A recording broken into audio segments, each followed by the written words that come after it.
Nous soutenons les trophées depuis quelques années déjà. Pour nous, c'est un moment important pour valoriser les acteurs du tourisme qui se sont engagés dans la transition, qui ont osé s'engager là-dedans, dans cette voie-là, dans la transformation. Et c'est un juste retour que de leur remettre des prix, de les valoriser et puis surtout que ce soit des initiatives qui soient duplicables sur le territoire.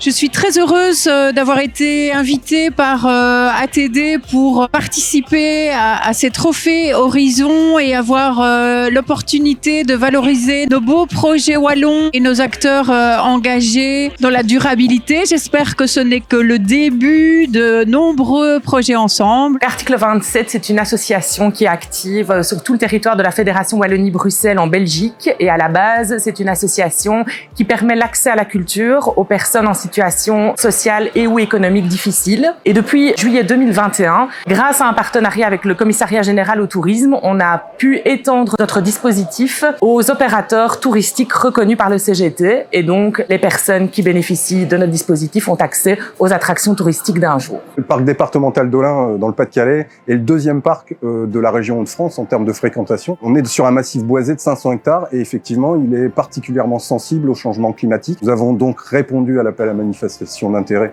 de l'ADEME Hauts-de-France pour pouvoir adapter l'offre du parc en matière d'accueil à l'ensemble de la population. Le potager extraordinaire est un nouveau parc à thème qui a ouvert ses portes l'année dernière à La Roche-sur-Yon, en Vendée. C'est un parc où les visiteurs peuvent découvrir une incroyable collection de plantes alimentaires issues de notre conservatoire.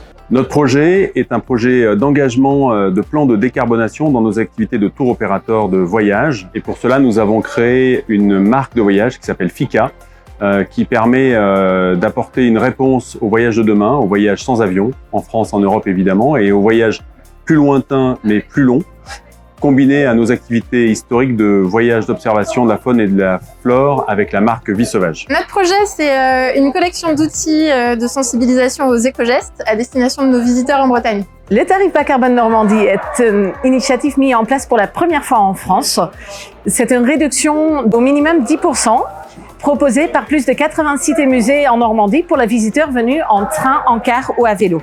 Alors notre projet, nous, c'est une mini-ressourcerie objet-tech de montagne, donc qui vise à éviter le gaspillage en récupérant des objets utilisés ou pas utilisés de nos hébergeurs ou d'autres acteurs de la station, qu'on répertorie chez nous au sein de l'office de tourisme et qui sont amenés à être réutilisés par nos visiteurs ou des saisonniers ou même des résidents de la station. Et voilà, donc ça permet de faire une petite économie circulaire au sein de la station et d'inciter à la mobilité douce. La marque Rencontre Balanine concerne le territoire Calvi, Île-Rousse, Balagne en Haute-Corse. C'est une marque qui met la lumière sur la création locale et qui met en relation les artisans et les visiteurs. Alors on a 19 artisans en tout qui sont répartis sur le bassin de Calvi et sur celui d'Île-Rousse. Après ça touche tous nos visiteurs qui viennent en physique à l'office de tourisme, mais aussi tous ceux qui vont sur notre site internet, même parfois ceux qui s'organisent des séjours puisque ces artisans proposent également des ateliers. Le projet s'appelle Montagne Durable. Il est financé, mécéné par Airbnb à hauteur de 200 000 €. Il a deux volets. Le premier volet, c'est un volet de formation pour permettre à des opérateurs touristiques de s'approprier la connaissance sur la transition énergétique pour leurs hébergements. Et le deuxième volet, c'est de l'aide directe à la rénovation énergétique. On est une destination vélo forte de plus de 2500 km d'itinéraires cyclables et depuis 2021, on a souhaité développer des itinéraires pour public PMR. Ce trophée Horizon pour nous, c'est une fierté.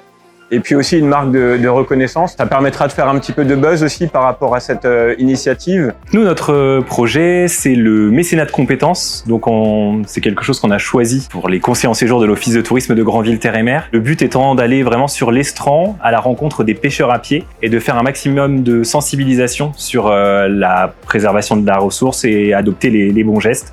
C'est un des enjeux majeurs de notre territoire. Le trophée Horizon auquel on a candidaté va nous permettre de donner de la visibilité à une action collective et de montrer qu'ensemble on va plus loin et plus fortement pour la préservation de nos territoires.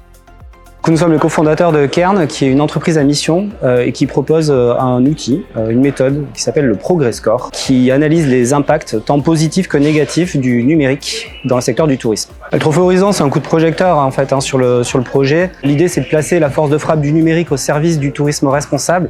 Donc on souhaite effectivement capitaliser sur ce trophée pour apprendre à faire connaître et surtout ouvrir le projet au plus grand nombre.